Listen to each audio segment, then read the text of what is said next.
OC. Viewer discretion is advised. Incoming transmission in 5, 4, 3, 2, 1. Say hi. Say hi, Outcasted gang. Say my name is Mia, and I am so beautiful.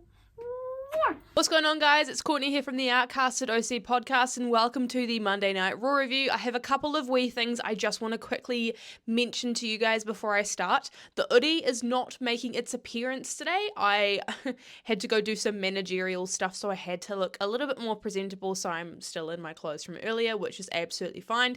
Secondly, I have a massive, gouge on the side of my face. Don't ask me how I got it, because I can't tell you how. But just ignore that, because I've got some really great stuff to talk to you about from this week's Raw. It was the season premiere. I don't know why they do season premieres of Raw or SmackDown, but anyway. Started off Monday Night Raw by seeing Drew, Braun, Jade, Bianca, and the Unholy Union all arrive to Monday Night Raw. They are in Canada this week, and we're going to be seeing Bret Hart later on in the evening. I'll discuss that when we get to it. Wade Barrett starts off the show with Joe, and they're talking about the American Made and the Wyatt Six feud that has been happening within the last couple of months, and we see a recap of the chaos that has been caused since the Wyatt Six arrival to Monday Night Raw. And we actually start off Monday Night Raw this week with the street fight. So it is American Made taking on the Wyatt Six, and this was a fantastic way to start the show. This was a really gripping match, really hard hitting. A lot of weapons were used in this match as well too. Ivy steps up, and it looks like Nikki's not going to get involved in the match, but she attacks Ivy straight away. Nikki grabs the trash bin and puts Ivy in it and starts hitting it with a kendo stick, which was really funny. The Wyatt Six are in control of this match for quite a lot of the time. Nikki ends up clearing the commentary table, but Ivy ends up countering Nikki's move. American Made take control over the Wyatt Six, but Eric Rowan comes in and hits a really nice double suplex, and he ends up grabbing a table, and then Ivy ends up countering this by using a fire extinguisher on Eric Rowan. The Creeds end up dropping Eric into the table, and then Gacy hits a really nice double clothesline. Nikki's hiding under the ring, and then she goes after Ivy because Ivy lifts up the ring apron. Rowan ends up coming in. He actually grabs the barricade, I kid you not, literally lifts it up out of the ground and starts using it as a shield to attack American Made. The Creeds get into control for a little bit within the match, but we end up seeing Dexter and Joe Gacy take over, and Gacy ends up going through the table. Nikki ends up suplexing Chad Gable, which was really odd. A great suplex, but I just didn't, I don't think that was possible.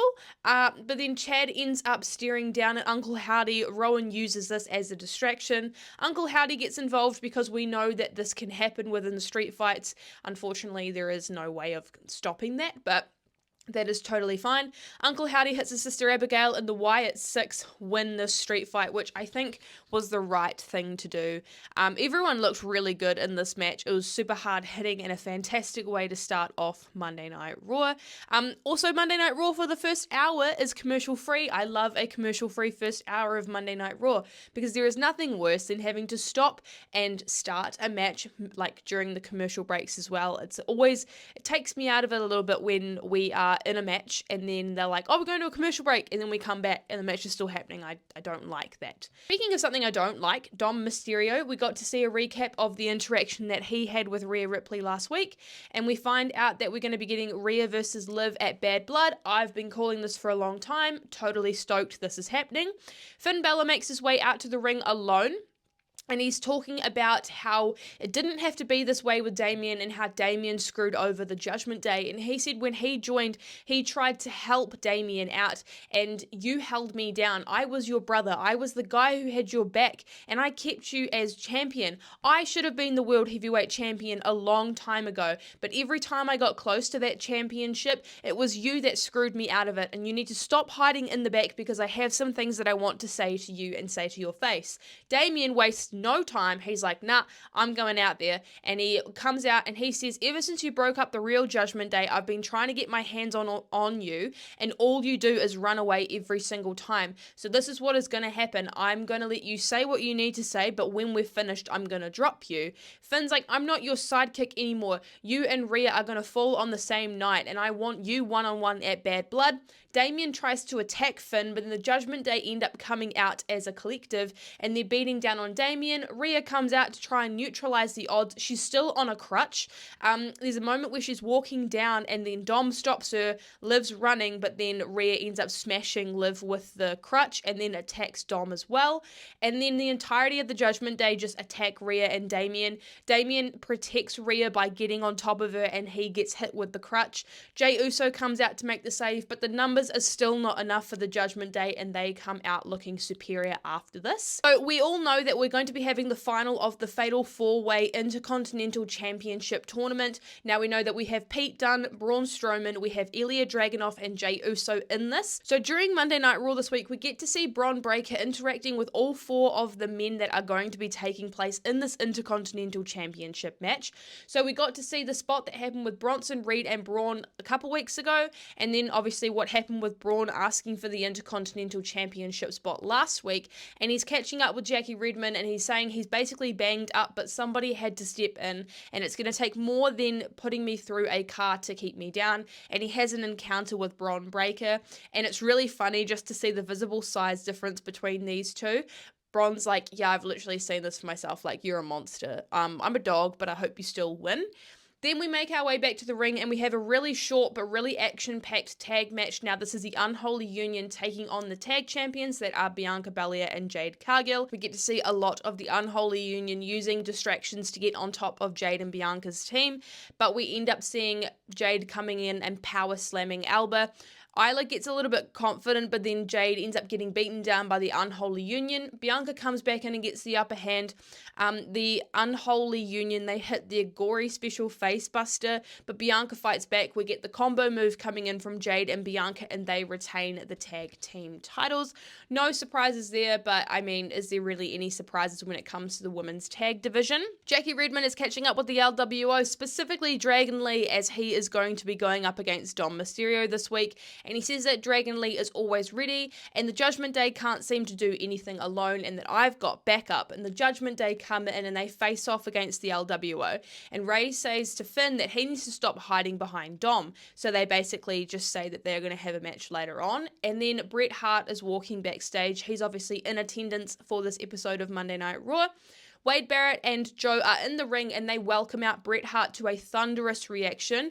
Wade asks how good it must feel for Bret to be home, and Bret's like, look, there is no place I would rather be. No one took more pride in being a Canadian champion like I have done, and we take on anyone where I'm, the best that there was, the best that there is, and the best that there ever will be, until the Ring General's music hits. And he comes out and he says, what a time it is to be alive.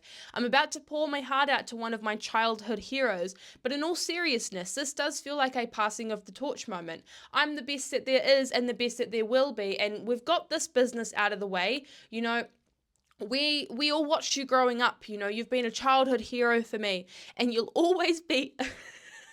You'll always be a close second to my actual favorite, and his name is Bill Goldberg. And I'm like, oh my God, Gunther, you can't do that. If any of you guys know the beef that's gone down between Goldberg and Bret Hart, that as soon as he said that he has a top favorite, I instantly knew he was going to say it.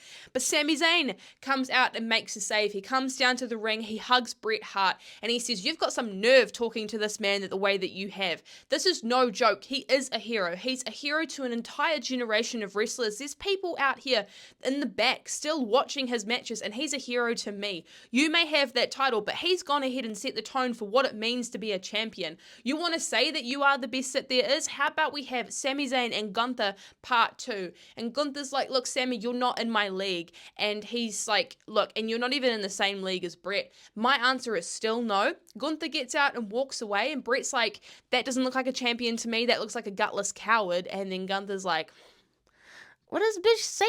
And then they end up facing off. I mean, Sami and Gunther get in each other's faces and they basically just beat down on each other, and Gunther walks away looking victorious. We had a little bit of backstage interaction between Pete Dunne and Braun. Pete was talking about how he's going to win the Intercontinental Championship Tournament Fatal 4-Way. He's going to go and beat Trick Williams on NXT, and they're going to call him double champ. Not before we get to see Sheamus come in and brogue kick Pete Dunne backstage and hit him with with the shillelagh. I feel like we're going to be seeing a match between these two at some point in time, which is absolutely fine by me. We head back to the ring where we have Dominic Mysterio taking on Dragon Lee. Again, this was a very short match. Both of the men lock up, but Dragon's in control at the beginning. Dom ends up kicking Dragon Lee in the air, which was actually a really cool move. After the commercial break, Dom takes control of the match. Dragon finds his way back into the match as well. Dom ends up hitting Dragon on the mat, but Dragon goes for a double stomp onto Dom, just on the corner of the ring ropes. Judgment Day and LWO come out and brawl. Then we end up seeing Liv Morgan attacking the back of Dragon Lee's leg, and obviously Dom capitalizes off of this by hitting a frog splash and secures the win. I'm honestly not surprised here. I just wish the LWO would be taken a little bit more seriously these days. Jade Cargill and Bianca Belair are walking backstage after their win, and they run into Damage Control, and they have a little bit of a face-off, and EO says don't get too used to having those titles. Obviously, this looks like we're going to be setting up a match between Jade, Bianca, and Damage Control at some point in time for those tag titles. Now, we saw next that there was a tribute package to a couple of Canadian ice hockey players. Unfortunately, I don't know much about it, but we had a tribute package to Johnny and Matthew. I'm not even going to try and pronounce the last name because I do not want to get it wrong, but they unfortunately passed away earlier this year, so it was really nice that they got to take a moment to pay tribute to these two. Obviously, they do mean a lot in the world of professional ice hockey, so my condolences are with the family. Unfortunately, I cannot relate just due to the fact of I don't watch ice hockey, but I can understand why this is something that they have included. They're in Calgary. Obviously, there's a lot of Canadians in WWE, and obviously the crowd was really hyped for this, and they were really appreciative of the tribute package. We head back to the ring where the Pure Fusion Collective is taking on the team of Zelina Vega, Lyra Valkyria, and a mystery person. That mystery person just so happens to be Natalya. We haven't seen her on TV in quite some time, so it was actually quite refreshing to see her. She got that hometown pop as she does. Zelina and Zoe start the match. The match gets insanely hectic, and then there's a moment where the PFC stands proud just before we hit the commercial break. But when we come back, Zoe's in control of the match, and Zelina ends up slamming Shayna. Natalya gets a moment in the ring where she gets to show a lot of her offense and gets the crowd really excited. Zoe ends up fighting out of the initial sharpshooter, and then Natalya locks it back in. It is a moment where Lyra and Zelina end up grabbing the other two members of the PFC, so we get a triple sharpshooter moment. Obviously, this is the moment that they submit, and we get the winners being Lyra, Natalya, and Zelina. This is a really fun match, a really great way to pick up the crowd before we get into the later part of Monday Night Raw. Drew McIntyre was making his way out backstage, and then we end up seeing Lyra, Zelina, and Natalya celebrating their win. They have a really nice moment backstage with Bret Hart as well too, which was super cool to see. Drew McIntyre makes his way out to the ring to cut a promo, and the crowd is chanting for CM Punk. Drew McIntyre goes on to say that every single time that you chant CM Punk's name, it's actually now in memory of him after what I did to him last week. He screwed me out of the World Heavyweight Championship 3 times, and I pinned him at SummerSlam. Drew McIntyre goes on to say that he's made CM Punk a bigger star, and he's ended CM Punk's career, and the future is all about me. The World Heavyweight Championship is on the agenda, and my movie with Batista is about to come out. But I've got some bad news, and it involves you, Wade. And then the camera cuts to Wade Barrett, and he's like, what the fuck's going on? He goes, I don't have many friends left. You're one of my longest friends within this industry, and you've always been the logical voice that has fought my case, but why did you feel the need to step in and get in my way last week? He says, I'm not angry with you, I'm just disappointed. But if you do it again, I won't be disappointed. I'll be angry, and I'll do something about it. Adam Pearce comes out, and he's like, yo, have you lost the plot? How about you cut the charade, and Drew, I need you to join me in the ring right now because I have some information that I need to share with you. And so Drew calls Adam Pearce a corporate suit, and Adam's like, look, I've spoken to Punk. He's not done with you either. Drew's like, I don't believe you. Who wants to see us fight one more time? Because if that's true, you'll be signing his death certificate. And Adam's like, I thought it was over after one strap match too. You've lost your mind, and we're about to get back into this, so we're going to be having CM Punk versus Drew McIntyre at Bad Blood in Hell in a Cell, and once that happens, it will be over. And I'm so excited for this. I'm so happy that we're getting this match. This has been my favourite feud of the entire year, so I'm stoked that we're getting a third match out of this. There's a moment backstage with Miz and Karrion where Karrion's trying to persuade Miz that he's in a bit of a rut. Xavier comes in and is like, what's going on? And then there's a moment where like Xavier and Miz are talking about how the Miz has kind of fallen into a bit of a rut. Miz ends up walking away. Kofi comes in and basically says that he's got an opportunity for the New Day to have a shot at the tag titles next week, which obviously Xavier is very excited. They kind of haven't really referenced Odyssey Jones, which, I mean, we can understand why. We make our way back to the ring. We have a really short match between Rey Mysterio and Finn Balor. Now, this is kind of just used to further propel the Judgment Day.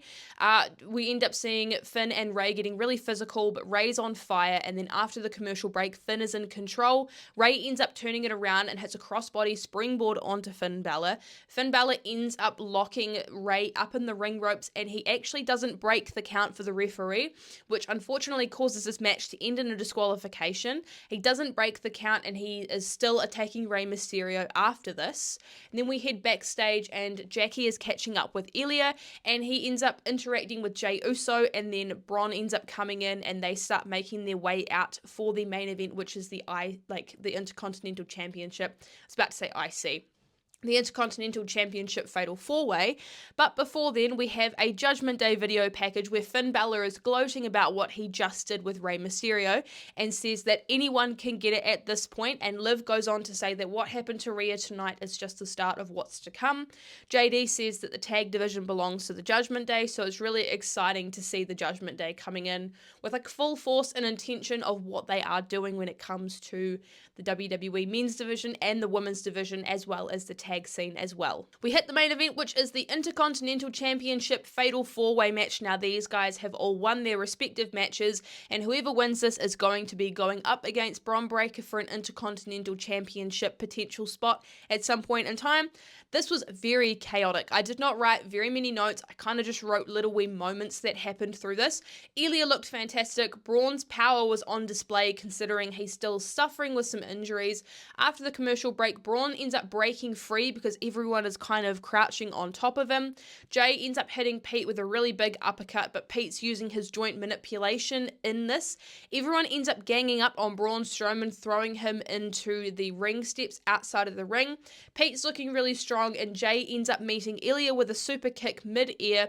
They end up exchanging blows back and forth, and Ilya hits a really awesome sequence. Braun powers back up, sets up the Strowman Express, and ends up clearing the desk, but before he gets a moment to do anything with the desk, Bronson Reed ends up tsunamiing Braun onto that, so we can still see that the feud between these two is not over. Pete and Ilya have a really heavy exchange in the middle of the ring. Jey Uso comes in super quickly, hits a super kick and an Uso splash, and he's the winner of the Fatal 4-Way match. This means that Jey Uso is going to be getting a future Intercontinental Championship opportunity against Bron Breakker. I feel like this could happen at Bad Blood, or even later than that. I'm not too sure, but I'm really excited. I'm stoked that Jey has won this, and I feel like I would love to see Jey Uso become IC champion, but I feel like it's too early in Bron's reign for that to happen, so it's just really difficult to see where this is going to go, but nonetheless, I'm super excited for Jey Uso, and it's a well-deserved win for sure. And that brings us to the end of this week's Raw review. I hope you guys enjoyed the video. If you did, make sure you like the video, as well as commenting something down below that you enjoyed about Raw this week. If you have not done so already, you should absolutely subscribe to the channel and think about turning on the bell icon. Those are your notifications. If you turn those on, you will not miss any of our future uploads. While you're there too, you should absolutely check out the description down below. You can find links to Outcasted on Twitter, Instagram, and TikTok in there, as well as all of our personal social medias, so you can keep up to date with what we're doing when we're not posting on the Outcasted OC channel. As always, you've got your regularly scheduled NXT review coming in from Reese this week, as well as the podcast on Thursday, and the SmackDown review will be coming in as well too. We are still organising who will be doing the review, but the review will be on the channel nonetheless. I will potentially see you guys in the review. Unfortunately, I will not be on the podcast this week as I have to work, which is absolutely fine because I'm pretty sure I'm covering the SmackDown review this week, so you'll get to see me twice this week anyway. I'll leave you guys alone now, but I hope you guys enjoyed the video, and I will see you guys later. Bye, guys.